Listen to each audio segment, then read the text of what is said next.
So I had a text message come in wanting me to take a look at a junk removal job. And this was a home that had already had a enormous junk removal job done on it already.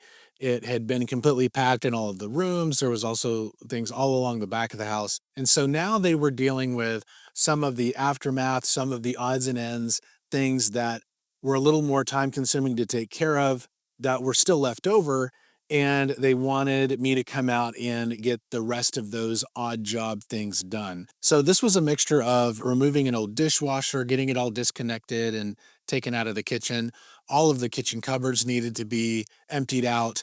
There was still some small trash that was all along the backyard. There were some railroad ties. There was a metal arbor that had been put up that needed to be taken down, and also some various debris on the upper level of the backyard that needed to be removed as well. And so I brought a helper in and we just started getting after it. The first thing I started to do was get that dishwasher removed that has electrical and plumbing that need to be disconnected. It ended up being a situation where there wasn't a turnoff valve. So just undoing that hose meant water was now just coming out of this kind of odd area that they don't really do plumbing that way anymore, but it had been kind of tapped into a line. And so I needed to run out to Lowe's to go get a cap for that. And while I was doing that, I had a helper that was taking care of some of the backyard tasks. There was just a lot of odds and ends, railroad ties, and different things that were large and bulky that needed to still be pulled out of the ground. There had been a shed up on the upper level. There was some leftover debris from the floor of that also had to be removed. And we also were removing some railroad ties. And this is one of those odd job things where I still have yet to really find an effective tool if you're in a situation where you actually need to cut these things apart. They can really dull the chainsaw blades quickly. I dulled two of my chainsaw blades trying to get one of them out. Everything we were able to pull out in regard to the railroad ties, except for one that kind of had some roots that had grown into it. It was also basically growing into a part of a tree trunk as well. So we basically found out that was unbelievably locked into the ground.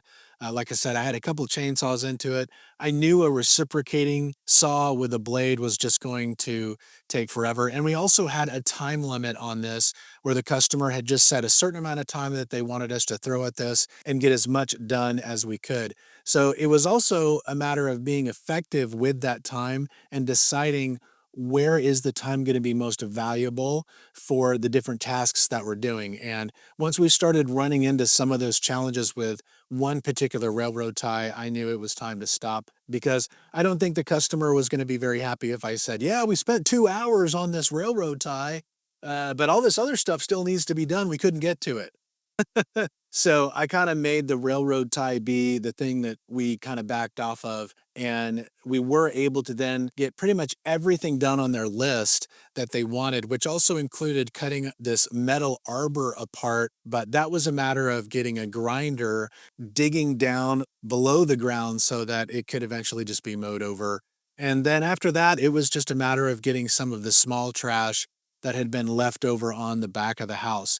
And so this was something we did in an afternoon. We kind of got there around 3:30, and this was a time of year when it gets dark a little bit faster. So we were able to get the majority of all that done. And then the next day, I came back and loaded all of that up onto the truck. So that first day was all about focusing on all the different aspects that actually involved some tools to actually do part of that junk removal. And that's something a lot of times people might not expect, that you would be bringing all of these different tools just to be able to do the junk removal, depending upon what it is that needs to be removed and taken out. And so that last step was me just going over there, getting everything loaded up on the truck and taking it over to the dump. So I was really happy that we were able to get really everything on the customer's list completed. Now that these different random things were done, the customer could then move on to the next stage of starting to do some of the repairs and be able to then start getting